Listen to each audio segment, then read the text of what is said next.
Tonight, the royal fanfare. Prince Harry and Meghan lead the cheer squad as an Invictus athlete wins the ultimate prize. The Prime Minister's discount card pitch to war veterans.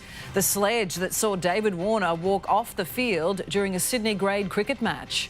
A single fingerprint leads police to the pipe bomb suspect who spread fear across America. And into the history books, Winx secures her 4th Cox Plate. This is 9 News with Deborah Knight. Good evening. We begin with breaking news from Sydney's southwest, where a huge fire is burning out of control at a factory in Minto. Flames took hold in the pole manufacturing business on Airds Road just after 4 this afternoon. 15 fire trucks are at the scene. There is thick smoke across several suburbs and the intensity of the blaze is threatening surrounding factories. We will have an update on the situation later in the bulletin. They've taken centre stage for much of the past fortnight, but the Duke and Duchess of Sussex turned chief cheerleaders for the final sporting event of the Invictus Games. On their last day of official duties in Sydney, one athlete couldn't resist giving Meghan a cheeky kiss goodbye. They tried to slip in with a minimum of fuss, but there was little chance of that. The Duke of Sussex, His Royal Highness in attendance. It was Meghan's home team versus the Netherlands in the wheelchair basketball final. The royal couple, chief cheerleaders. A few other famous fans in tow. The former England football captain David Beckham in attendance, and right behind him, the Prime Minister of Australia. Team USA, too good.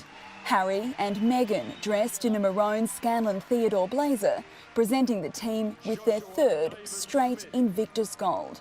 But one Netherlands player sneaking in the best prize of all, a cheeky kiss from the Duchess. Pretty sure that broke protocol. It looked like he'd won the bet. They arrived to their final public engagement on Australian soil to a much smaller crowd, but no less dedicated. Among those waiting in the heat, 98-year-old Daphne Dunn. After 3 kisses from the Prince, she just wanted one more glimpse. And I believe Harry thumbs up as he went past. Last night, it was the dazzling Duchess who stole the show. Stunning in an Oscar de la Renta gown with a $5,000 price tag at an Australian Geographic Society dinner, a cause close to Harry's heart. We must appreciate our planet and what it has to offer. The world we live in cannot be replicated or tamed.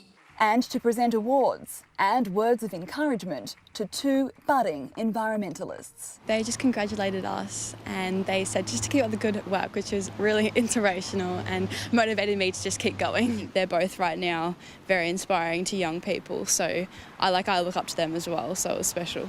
That inspiration on offer every step of this action-packed visit.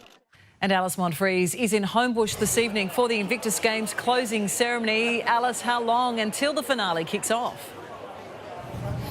Oh, well, Deb, the closing ceremony gets underway at 7:30, bringing to an end this incredible tournament and, of course, the Royals' visit to Australia. Now, just a short time ago, we saw the 500 athletes begin marching their way towards the ceremony, where they'll be joined by their families, of course, the Duke and the Duchess, and more than 12,000 supporters for what promises to be a spectacular event. Massive Aussie band, Birds of Tokyo, will be taking to the stage, along with the gospel choir who performed at Meghan and Harry's wedding. You may remember that goosebump-raising rendition of Stand By Me. And then Harry himself will be taking to the stage to celebrate these athletes who, as these guys behind me here will tell you, are absolute superheroes.